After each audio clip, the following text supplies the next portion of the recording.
कैसी हो मेरे बच्चे एक खूबसूरत तोहफा तुम्हारा इंतजार कर रहा है। आज वक्त है अपने पंख फैलाने का, इस खुले आकाश में उड़ जाने का। तो बस एक छोटा सा अंश था, अपने पंख फूलो, तुम्हारा संसार तो ये खुला आकाश है जहां तुम बंधन मुक्त विचार करते हो, वहां लेकर चलूंगी। उसके पहले चैनल को सब्सक्राइब करें और वीडियो को ज्यादा से ज्यादा शेयर करें। मेरे बच्चे, एक खूबसूरत तोहफा तुम्हारी ओर आ रहा है। ये तोहफा मेरी तरफ से मेरे बच्चे के लिए है। जाता है जिस तार की क्षमता उस धार को प्रभावित कर सके, सूक्ष्म क्षमता की धार में अधिक धारा प्रभावित कर दी गई तो वह ध्वस्त हो जाएगी। ठीक इसी प्रकार व्यक्ति के शरीर में ऊर्जा का प्रभाव है। अपना पसंद नंबर लिखकर कमेंट करें। जैसे जैसे तुम्हारी क्षमता में विकास होता है वैसे वैसे तुम्हारे शरीर की ऊर्जा बढ़ती है, जो लगातार अपने हृदय में आध्यात्मिक अग्नि को प्रज्वलित करती है। उनकी क्षमता बढ़ती चली जाती है। जब एक द्वार बंद होता है तब ईश्वर स्वयं तुम्हारे लिए एक नए द्वार खोल देते हैं। कुछ मनुष्य ऐसे होते हैं जो अनुभव करते हैं हमारे साथ तो ऐसा नहीं हुआ, हमारे लिए तो कोई नया द्वार नहीं खुला, कोई भी नया द्वार हमें नहीं मिला है। उस विषय में चिंता करते हैं और दुखी हो जाते हैं और सोचते हैं ऐसा क्यों हुआ, किंतु नया द्वार खुलता अवश्य है, किंतु जो पुराना बंद द्वार है उसी के समक्ष दुखी होकर बैठ जाते हैं। कुछ इस प्रकार बैठ जाते हैं कि नए द्वार पर उनकी दृष्टि पड़ती ही नहीं है।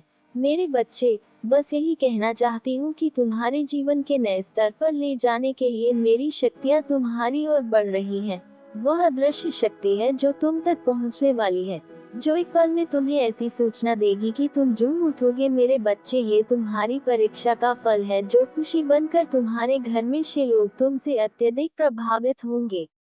मेरे बच्चे, तुम्हारे माता पिता तुम पर गर्व करेंगे। ऐसे आशीर्वाद को पाने के लिए कमेंट में जय हो माता रानी लिखिए, क्योंकि तुम उन्हें वह देने वाले हो जो किसी न किसी को आवश्यकता है। तुम्हारे जीवन का वही निर्माण प्रारंभ होगा जब चारों तरफ से चमत्कार की वर्षा होगी। ज्ञान का प्रकाश तुम्हारे लिए नए द्वार खोलेगा, जहां तुम संसार को आध्यात्मिक ज्ञान के बीच खड़े होंगे और संसार में रहते हुए भी ईश्वर प्रेमी बनकर सब कुछ प्राप्त करोगे।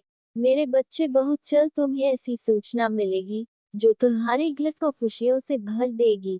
मेरे बच्चे देखो, ये दुनिया कितनी अच्छी है।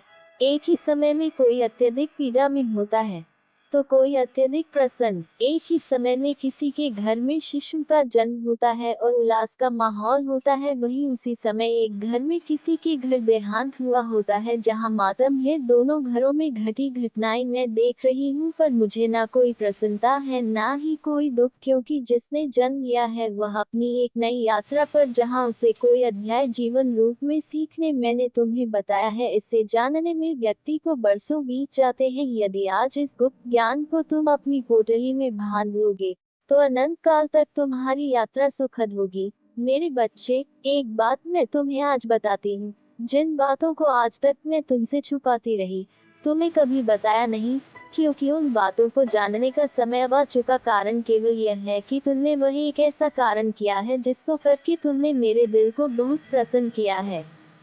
इसी कारण मैं तुम्हें उस बात को बताना चाहती हूँ जिसे जानने के बाद तुम्हें आश्चर्य होगा, लेकिन तुम्हारी आंखें भी खुली की खुली रह जाएंगी। किस चिंता में पड़े हुए वो सब चिंताओं को छोड़ दो, इस बात का ध्यान रखो। मेरे बच्चे, जिस प्रकार तुम्हारी जन्म देने वाली माँ तुमसे कुछ नहीं छुपाती, उसी प्रकार मैं भी तुम्हारी जन्म देने वाली माँ तुमसे कुछ नहीं छुपाती।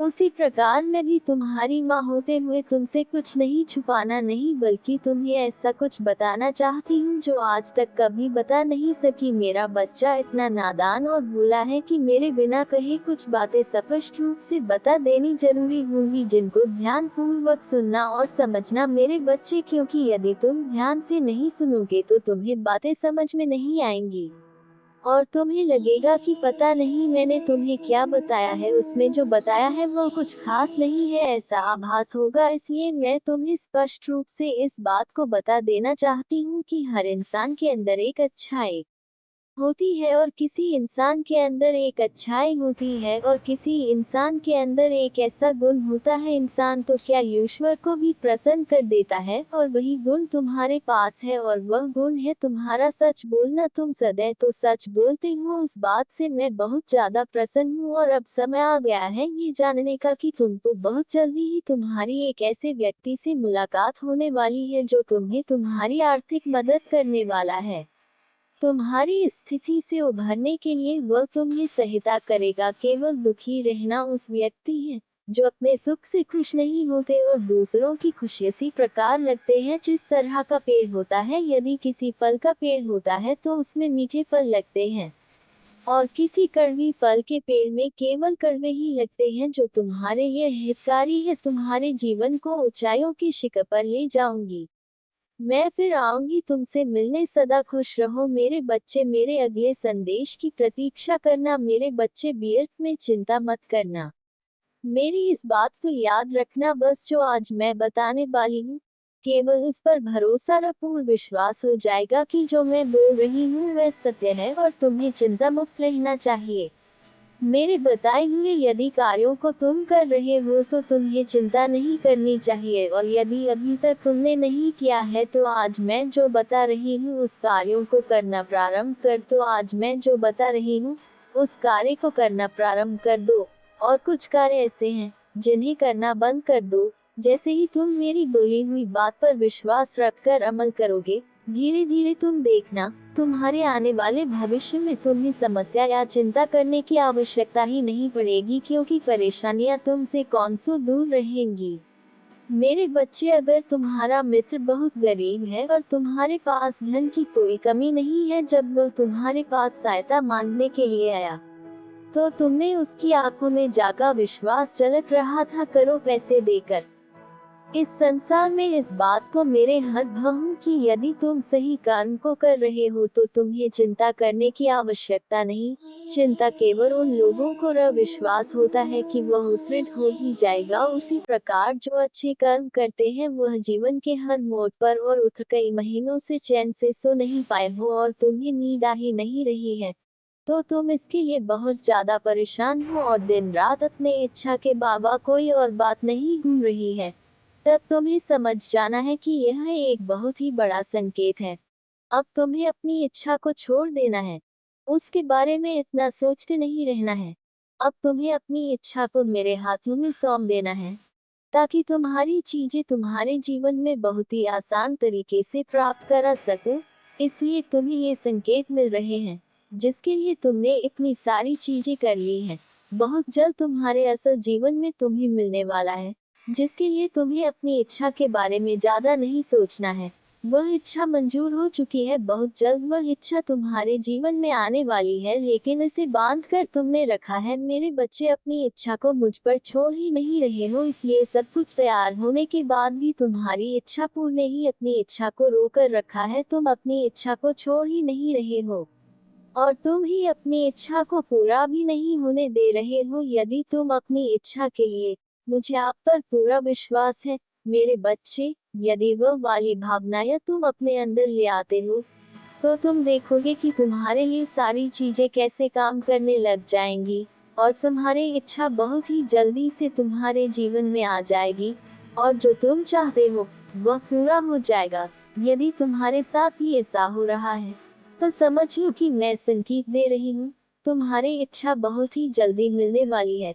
इसके लिए तुम्हें ये सब करना होगा। मैं सदैव तुम्हारे साथ हूँ, तुम्हारा कल्याण हूँ। जय माँ काली। मेरे बच्चे, तुम्हारा बुरा समय समाप्त हो चुका है। मेरे बच्चे, आज तुम्हारे सारे दुखों का अंत होगा और तुम्हारे जीवन के सभी परेशानियां समाप्त हो जाएंगी, क्योंकि मैं तुम्हें और कष्ट में नहीं देख सकती। आखिर तुम भी मेरे बच्चे हो तो मैं कैसे अपने बच्चे को दुखी देख सकती हूँ। मेरे बच्चे, मेरी कृपा दृष्टि तुम पर पड़ चुकी है। मेरे प्रेम की कसवटी पर तुम खड़े उतरे रहे हो। अगले 18 घंटे में तुम्हारे जीवन में भारी बदलाव होने वाला है। मेरे बच्चे, जो बातें आज मैं बताना चाहती हूँ वह मैंने तुम्हें कभी नहीं बताई। इन बातों से तुम सदैव से अनजान रहे हो, इसलिए उन बातों को जानना अत्यंत आवश्यक है। यदि तुम उन बातों को जान गए तो सदा तुम्हारे ऊपर मेरी कृपा दृष्टि बनी रहेगी। मेरे बच्चे, मैं जानती हूँ कि तुम काफी चिंतित रहते हो, क्योंकि तुम्हारे जीवन के काफी समय केवल दुखों में ही कटे हैं, परंतु दुखी होने से तुम्हें कोई लाभ नहीं होगा। इसलिए अपने आप को दुखों से मुक्त करो और अपने आप पर ध्यान दो। कई बार तुम्हारी कुछ ऐसी बातें जिससे मुझे ना चाहते हुए भी क्रोध आ जाता है, और कई बार तुम्हारी कुछ ऐसी बातें जिससे मुझे ना चाहते हुए भी क्रोध आ जाता है, और कई बार तुम्हारी कुछ ऐसी बातें जिससे मुझे ना चाहते हुए भी क्रोध आ जाता है। और कई बार तुम्हारी कुछ ऐसी बातें जो मुझे प्रसन्न कर देती हैं, इस तरह कुछ ऐसी ही बातें जिन्होंने मुझे प्रसन्न किया है, ऐसी कुछ बातें जो तुम्हें करना बाकी है, जिससे कि अगले 18 घंटे में ही तुम्हारी जिंदगी में चमत्कारी रूप से बदल जाएगी। इसलिए मेरे बच्चे, तुमको यह मौका गंवाना नहीं है। सच तो यह है कि मैं स्वयं नहीं चाहती कि तुम कभी भी दुखी रह खुशियां प्राप्त हो। मेरे बच्चे, परिस्थिति में सदैव बदलाव आता रहता है। परिस्थितियां कभी एक सी नहीं होती, कभी किस्मत के अनुसार तो कभी कर्मों के अनुसार। यदि किस्मत के अनुसार तुम्हारी परिस्थिति में बदलाव नहीं आ रही है, तो तुम कुछ ऐसे कार्य करो, उन कार्य की वजह से तुम्हारी परिस्थिति में निश्चित ही बदलाव आएगा और तुम्हारी किस्मत में भी बदलाव शुरू हो जाएगा। मेरे बच्चे, अब ध्यान पूर्वक सुनो मेरी बातों को। तुम बहुत बार कार्य को करते करते थक जाते हो और तुम्हें ऐसा लगता है कि तुम सफल नहीं हो रहे हो। इसी कारण तुम अपने आत्मविश्वास को खो देते हो, जिस शक्ति के बलबूते पर तुम विजय प्राप्त कर सकते थे। और कई बार यही वजह होती है तुम्हारे नाकामी की, उसके बख्शा तुम चाहकर भी उस कार्य पर अपना ध्यान नहीं एकत्रित कर पाते हो, अपनी पूरी शक्ति नहीं लगा पाते हो, और वो कार्य तुम्हारे किसी के बहकावे में आकर होते हैं। कई बार कोई अपना या तुम्हारे जीवन साथी को ये कह देने पर कि यह कार्य तुम्हारे लिए संभव नहीं है, ये तुमसे नहीं हो पाएगा। तुम्हारी नाकामी का ये भी एक मुख्य कारण होता है मेरे बच्चे। लेकिन अब आज से, बल्कि अभी से तुमको ध्यान रखना है, यह नहीं करना है। और कल सुबह तुमको नहाने के पानी में थोड़ा गुनगा जड़ डालकर स्नान करना है। एक लोही की कटोरी में सरसों का तेल लेकर उस कटोरी में डालकर उसमें 1 का सिक्कन डालकर स्नान करना है। एक लोही की कटोरी में सरसों का तेल लेकर उस कटोरी में डालकर उसमें 1 का सिक्कर डालकर अपने दोनों हाथों से उस कटोरी को अपने घर में थोड़ी देर के लिए रख कर छोड़ देना है। उसके पश्चात सूर्य घर में घूमना है। फिर किसी पौधे में डालते समय तुम्हें उस समय ये बोलना है, मेरी सभी परेशानियां तेल के रूप में इसी पौधे में समाहित हो जाएं। ऐसा 11 बार बोलते हुए तुम्हें करना है। ऐसा बोलते ही तुम्हारी सभी परेशानियां शीघ्र ही मेरे पास आ जाएंगे और कल सुबह से ही तुम्हें चमत्कार देखने को मिलेंगे, क्योंकि जिसके ऊपर मेरी कृपा दृष्टि होती है उसको जीवन में किसी भी परेशानी का सामना नहीं करना पड़ता, ना ही किसी बीमारी का, ना ही गरीबी का। तुम्हारे जीवन की पीड़ा श्राम मेरे द्वार से भोले के पास चली जाती है, साक्षात उनका हाथ मेरे भक्तों पर होता है। मैं कभी भी तुम्हें भटकने नहीं दूंगी। तुम मेरे प्यारे बच्चे हो और मैं हमेशा तुम्हारे साथ हूँ। मैं कभी भी तुम्हें भटकने नहीं दूंगी। तुम मेरे प्यारे बच्चे हो और मैं हमेशा तुम्हारे साथ रहूंगी, चाहे परिस्थिति कैसी भी क्यों ना हो। मेरे बच्चे, तुम बिल्कुल भी चिंता मत करना। मेरा आशीर्वाद सदैव तुम्हारे साथ है। मेरे अगले संदेश की प्रतीक्षा करना। तब तक के लिए अपना ख्याल रखो और कमेंट में जय श्री राम, जय माता जी, जय काली मन लिखिए।